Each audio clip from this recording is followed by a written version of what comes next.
Wakalna sagatluba phura marol naiba lechin nongfai maithongda ikhutna yeksakhiba lai manglanda tamkhiba nungsiba napaw churamdana hankhiba no karida bu khenari nangai gi wariga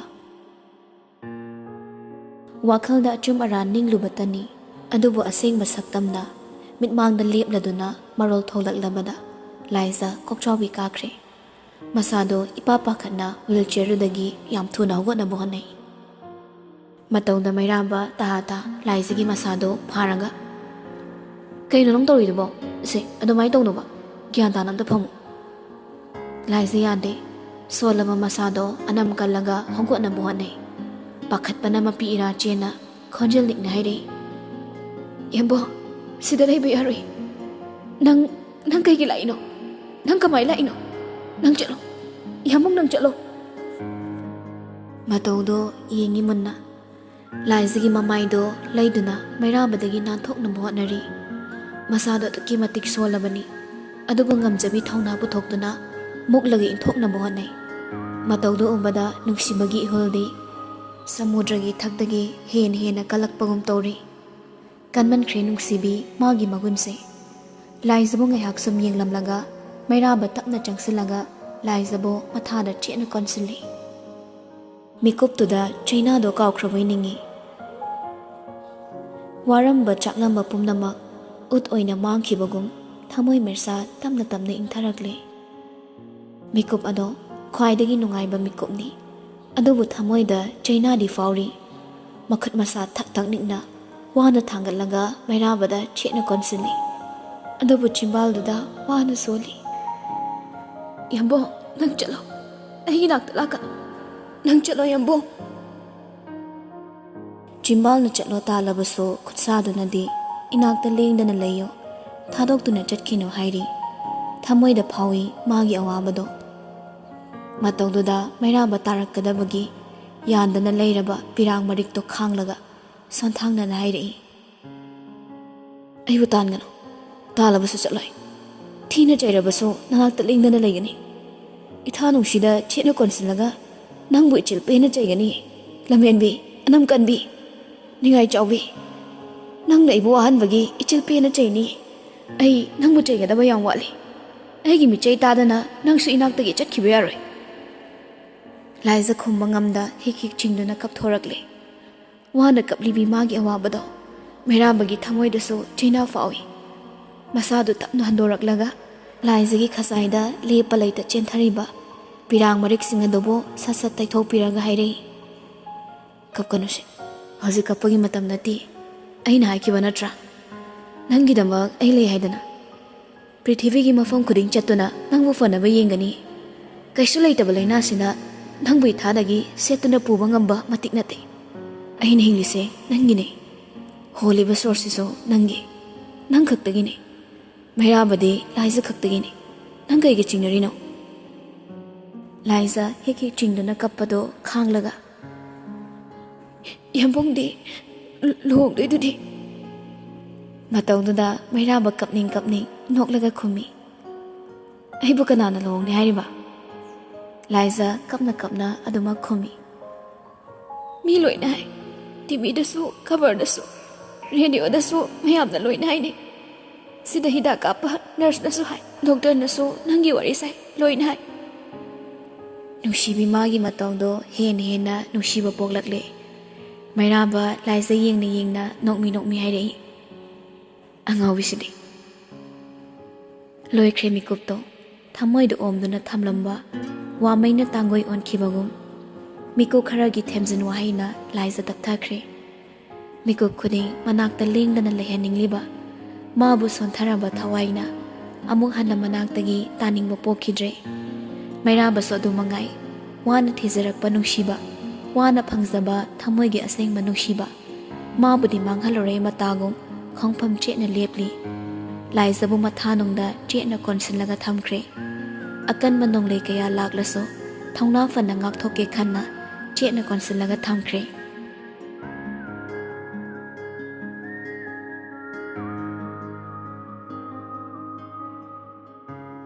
linana pauk tamduna khanglamdaba singdo loina khangle ꯄꯥꯎꯗꯨ ꯇꯥꯕꯗ ꯌꯥꯏꯁ꯭ꯀꯨꯜꯗꯤ ꯑꯋꯥꯕꯗ ꯑꯋꯥꯕ ꯑꯣꯏꯔꯦ꯫ ꯀꯔꯤꯒꯨꯝꯕ ꯂꯥꯏꯖꯅ ꯈꯨꯗꯣꯡꯊꯤꯕ ꯊꯣꯛꯈ꯭ꯔꯕꯗꯤ ꯃꯆꯥꯅ ꯑꯣꯏꯍꯧꯒꯗꯕ ꯐꯤꯕꯝꯗꯨ ꯎꯔꯕꯗ ꯀꯣꯏꯆꯦꯟ ꯆꯦꯜꯂꯒ ꯑꯉꯝꯕ ꯄꯥꯡꯒꯜ ꯊꯧꯅꯥ ꯄꯨꯊꯣꯛꯇꯨꯅ ꯂꯥꯏꯖꯕꯨ ꯐꯅꯕ ꯂꯥꯌꯦꯡꯒꯤ ꯂꯦꯞꯈ꯭ꯔꯦ꯫ ꯑꯗꯨꯕꯨ ꯆꯩꯔꯛꯁꯤꯗ ꯂꯣꯏꯁꯤꯟꯗꯅ ꯀꯥꯡꯈꯣꯡ ꯆꯥꯏꯔꯒ ꯂꯩꯔꯤꯕ ꯀꯨꯟꯖꯣꯒꯤ ꯋꯥꯔꯤ꯫ ꯀꯅꯥꯅ ꯀꯔꯤ ꯇꯧꯔꯤ, ꯀꯅꯥ ꯑꯃꯅ ꯄꯨꯟꯁꯤꯒꯤ ꯂꯥꯟꯊꯦꯡꯅꯔꯤ ꯑꯗꯨ ꯈꯪꯗ ꯑꯁꯨꯛ ꯋꯥꯅꯔꯤꯉꯩ ꯆꯩꯔꯛꯁꯤꯗ ꯃꯩꯔꯥꯕꯒꯤ ꯃꯊꯛꯇ ꯀꯦꯁ ꯑꯃ ꯊꯥꯡꯒꯠꯂꯛꯏ꯫ ꯃꯗꯨꯗꯤ ꯃꯆꯥꯅꯨꯄꯤꯕꯨ ꯂꯨꯍꯣꯡꯒꯅꯤ ꯍꯥꯏꯖꯤꯟꯗꯨꯅ ꯏꯖꯠ ꯁꯣꯛꯈ꯭ꯔꯒ ꯇꯨꯃꯤꯟꯅ ꯂꯩꯁꯤꯟꯈ꯭ꯔꯦ ꯍꯥꯏꯗꯨꯅ꯫ ꯃꯥꯅ ꯍꯥꯏꯔꯤꯕ ꯋꯥꯗꯣ ꯄꯨꯂꯤꯁ ꯗꯤꯄꯥꯔꯠꯃꯦꯟꯅ ꯐꯥꯎ ꯁꯦꯝꯖꯤꯟ ꯁꯥꯖꯤꯟꯕ ꯋꯥꯍꯩꯅꯤ ꯈꯪꯉꯤ꯫ ꯑꯗꯨꯝ ꯑꯣꯏꯅꯃꯛ ꯀꯦꯁ ꯑꯃ ꯊꯥꯡꯒꯠꯂꯛꯄ ꯃꯔꯝꯅ ꯇꯉꯥꯏꯐꯗ ꯌꯥꯏꯁ꯭ꯀꯨꯜꯕꯨ ꯀꯧꯔꯒ ꯋꯥꯔꯤ ꯁꯥꯅꯕ ꯍꯥꯏꯔꯤ꯫ ꯋꯥꯔꯤ ꯁꯥꯍꯜꯂꯤ꯫ ꯏꯆꯤꯛ ꯆꯤꯛꯅ ꯃꯈꯣꯜ ꯊꯣꯛꯇ ꯁꯥꯕꯅꯤ꯫ ꯀꯨꯟꯖꯣꯒꯤ ꯃꯇꯧꯗꯣ ꯌꯥꯏꯁ꯭ꯀꯨꯜꯗꯤ ꯅꯣꯛꯅꯤꯡꯂꯗꯨꯅ ꯍꯥꯏꯔꯤ꯫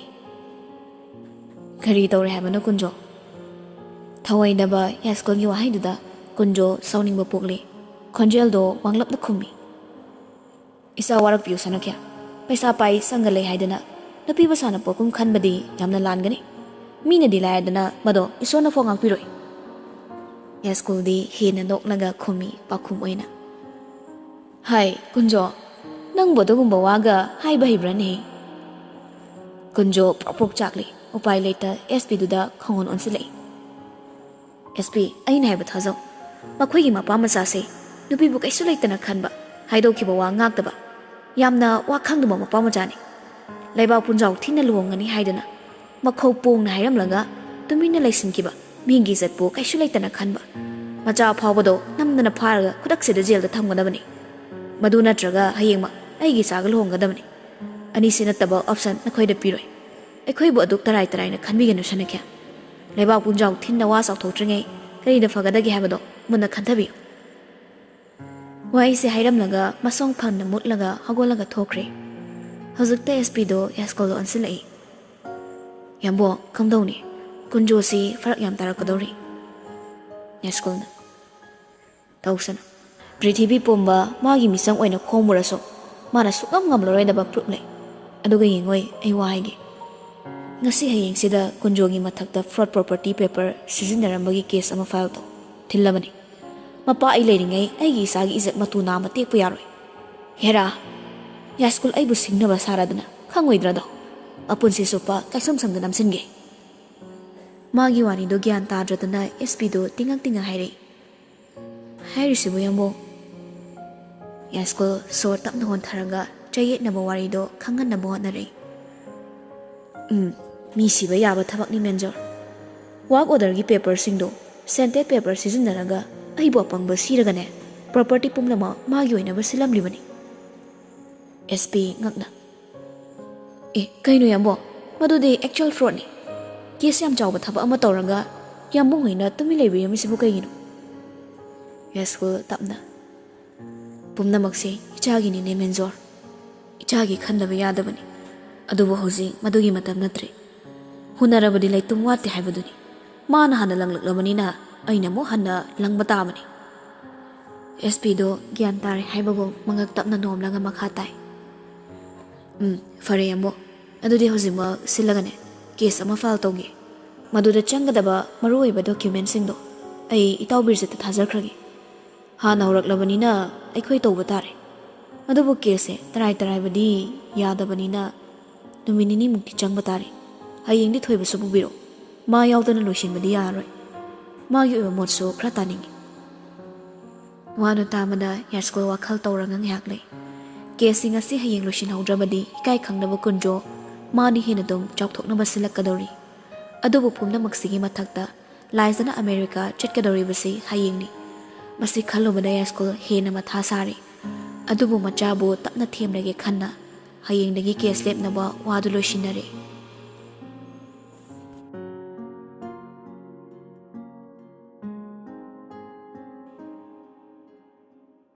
ꯍꯧꯈꯤꯕ ꯅꯨꯃꯤꯠꯁꯤꯡꯗꯣ ꯄꯨꯟꯁꯤꯒꯤ ꯈ꯭ꯋꯥꯏꯗꯒꯤ ꯅꯨꯡꯉꯥꯏꯕ ꯃꯤꯀꯨꯞꯁꯤꯡꯒꯤ ꯃꯔꯛꯇ ꯇꯥꯡꯀꯛ ꯑꯃ ꯑꯣꯏꯔꯤ꯫ ꯃꯤꯑꯣꯏꯕꯒꯤ ꯋꯥꯈꯜꯅ ꯄꯣꯛꯄ ꯉꯝꯗꯕ ꯂꯩꯅꯥ ꯂꯩꯇꯦ ꯍꯥꯏꯕꯗꯨ ꯑꯆꯨꯝꯕꯃꯛꯅꯤ꯫ ꯑꯗꯨꯒ ꯃꯤꯑꯣꯏꯕꯒꯤ ꯋꯥꯈꯜꯅꯕꯨ ꯅꯨꯡꯉꯥꯏꯔꯕ ꯑꯁꯤꯕꯒꯤ ꯈꯌꯥꯠꯇꯒꯤ ꯃꯥꯏ ꯂꯩꯗꯨꯅ ꯆꯦꯟꯕ ꯉꯝꯂꯗꯧꯒꯨꯝ ꯊꯧꯅꯥ ꯂꯩꯔꯛꯄ ꯌꯥꯕꯒꯤ ꯑꯣꯏꯊꯣꯛꯄꯁꯨ ꯂꯩꯇꯕ ꯅꯠꯇ꯭ꯔꯤ꯫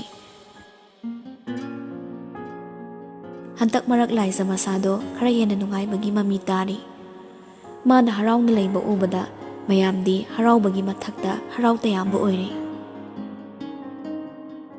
Laisagi mai thongna nokliba minoktugi haurafam oiribadi mairabani. Nupa maso tawgadaba mathak pumnamak kauthoklaga manakta lingdana seba tawri. Harau tayambana thalaba makhoinigi sangsaduda kananaso ayetpa pirudre. Adubo Rocky kalak khamanbagi maina nongmam nongmagi mairi wangna chakhalakli. Maichak ado muthatpam thibani adubu mathong khangtre hidak leitre. Ngasi sumayumda ngahaktang yoruraga laizagi manak amuk chelai. Ta chenjarakliba nupa adugi awamu bida thengna lai haiduna laiza paithokduna lei. Chemotherapy gi reaction amadi blood transfusion toina tarakpagi reaction na karinguma kanda laiza angang macha oli. Wa yamna ngangma mathanda pangsawda sawgatpa asigumlaba mataw ado tana duna themjinbana mairabagi mathau oiri. Ngasiso lakpa khara thengi haiduna laizana pairibado mairabana kaitan tanaraga themli.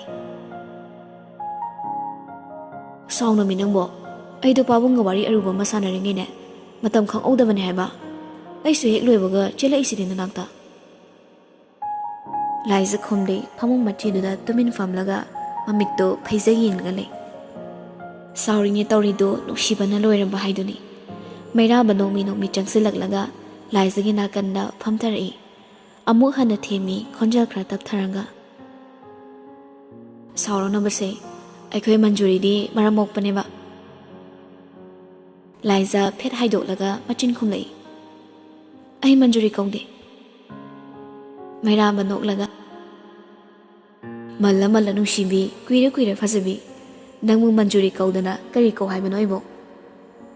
Madu tamada napidu ikaibai kaiboi mairabada oinana khutumna sei masadu phat haidoklaga phamlaga saurang porok soli. Lohongoi haiduna panghaida haisilaga aibu thajalido ai khangamoidoi manbra yamuk lakani haidana ima hoi mana hoido aina tan thokrini khangbra ai se kai khangde bi tarabani aduga nangna suklak kaigino bor oinaba keruri natra aina sonbi anabi malaga yamukna am ke khali se kaigino. Amukso tathi chairi amukso khaman bagi wanga laizagi matawdo mairaba nokninglei adubu mikupsida noklurabadi mak ase khwaidagi laibak thiba nupa oirani khanduna nokpadu khangi kuchoi singduna maraibakta tapna taktuna sanari nokpa khangmada waraba nupado manu tumi leikibadunda laizadi hena sawba oire machinu phet pairaga isawdu makha samtharai lakpira nomta bor oifom thokpo ibikro kari kanage oidaba ngangaga mi themba sam heramni di khalodabani adubu yambungdi pura playboy oirame adusu playboy thal ariba kan lawba ariba maya kanba playboy. Handang mukti mairaba nokpa khangma ngamdre khonjel khasik thoraktuna nokthorakli nokna laizaba yenglaga nushina chairei. Ngangkhre da ko masigi picture se machinsi suklele to basibu kainu adudani aini human type haidana sida koroktuise. Sorry ba haido ina male laiza mairabada muktang paini yenglamlaga phu hagolaga chakhiye tawi mairaba ta laizagi makhutto ta fai nupa na pharamane sadana laiza machindo yaw tori thado khutagane tap paibirakano mairaba wadi ngangda phu hagolaga laiza bu tapna chingi nupidu so suklagi yengi karino matagum ingitamak tawi nupa du so man haiba yaw haibagi matagum laiza muklama masado tapna nem thakre mairaba nokse tori hojiktada. Laiza bu makhutto sambiraga phamungda amuk hanna tapna phamtali toriba thabakto wa ingangangde laiza kaiso haide makhutna mana ngaknaga makhutna mana makhongdo soklagi yingi haina maina makhong anima untana inglamle mairaba pisum arai kai suklaga laiza yingi midyengduna chairibani makhong inghalli haidana napido so machin machado paithok pasin torangale kuina sawbagi hak leizaba natte nokfe toromlaga laizabu tapna ngakpiduna phamungda hipthali mondu ningthisana mu sembiraga apaba blanketuna thabak poifo chingkhatpirei Mataudo ubada pairam manupido nokmi taurakli. Mera baso awat apa yenglamlaga nakanda lairiba chokrido tapna famtharai. Mabu nokmi yengliba laizagi khutto tapna lauduna makhut achoba niduna pulapna paisankre. Yengne makhutto chimbal maya oirap thangzilanga hairi tablapna. Bor oibado kedawe habano. Ai bor oiba fazani hairo. Wahaiduna nupido amuk paikre. Adubo maithongdo nokmi tauri. Mera baso momon nokna makhatari. Kaino yam oining abo. America gado kona chalasro. Yam oining adi hayengse dong hekta tokthoktoba. Laizano I wahaiduna paiduna pomduna laikidre maka lamba minong no I. Mera baso momon nokna yingi maithongdo. Mipai baso phauri saktamdo uranga. Una chatkhigadra. Harau momon minok taminaramlaga yingna mangkhigadra. Khunna sokpa phauba pamuri bak jangado malem leimaida ut onduna mangkhigadra. Pamuna thamjariba thawai ado ahang mamalang lakta tinkhigadra. Mabu yingna mairaba mapi ira chilai. Aduba pirangdo uhanda bohotnabada nokliba minokdo ka hena noknaba hotnai. Makhut namana laizagi khutto paisilanga. Makhut namana laizagi makokta nushina nali tapna. Atap patan thadoga loina na hairi.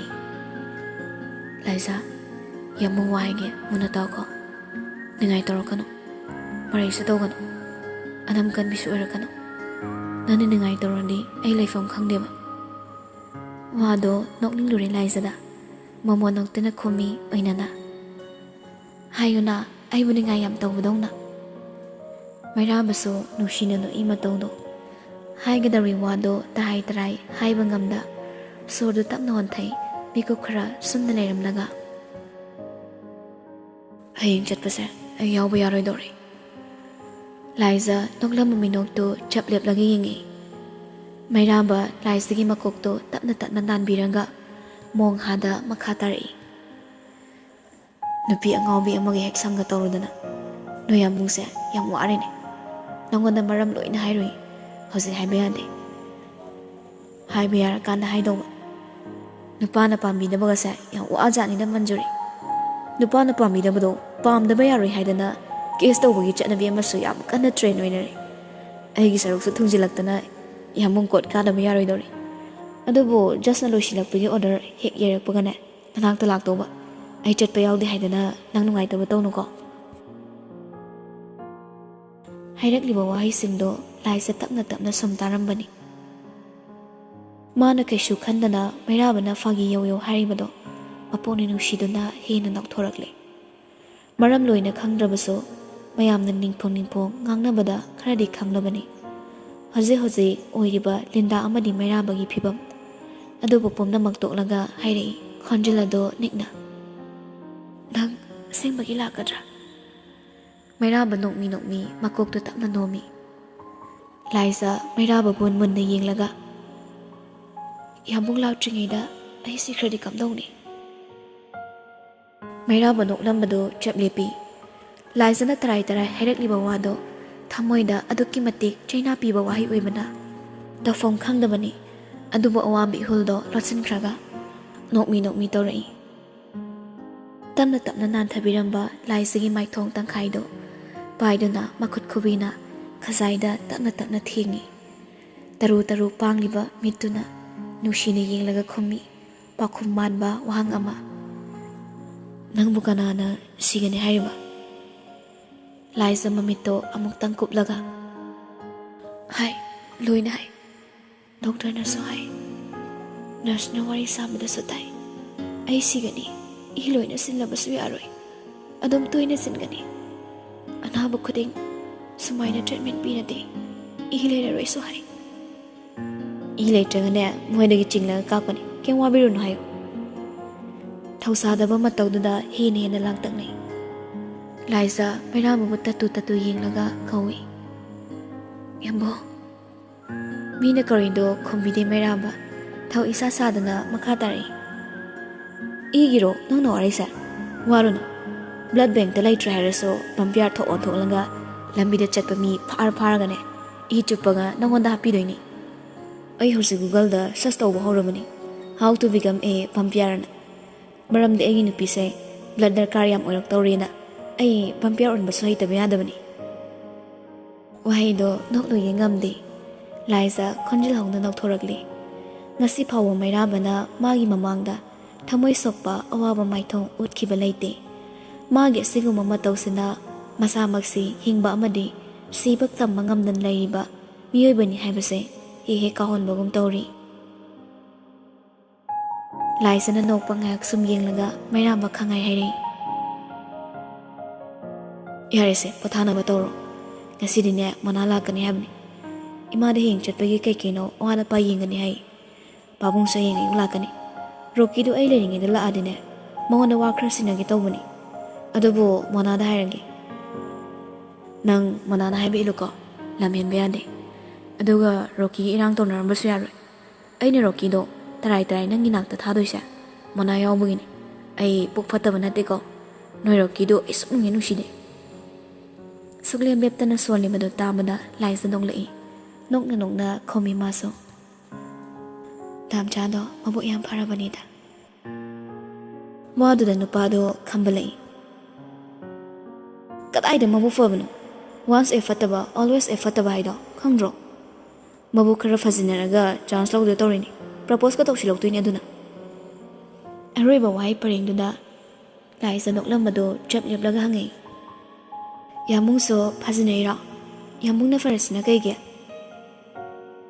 Meraba no me, lies the ying a marolina. Haitariba minushi mayamse, faginate. Paisa de Harry, minushi age. Anam kan matamoida. Minushi mayamse, Jorozro hitaraga, corruption toriba. Karino mafangnaba. Miso taba mapamadi, Paisanam draw. Aigis chap money. Kainom pambagi, minushi namiba. Corruption gisang sarsida.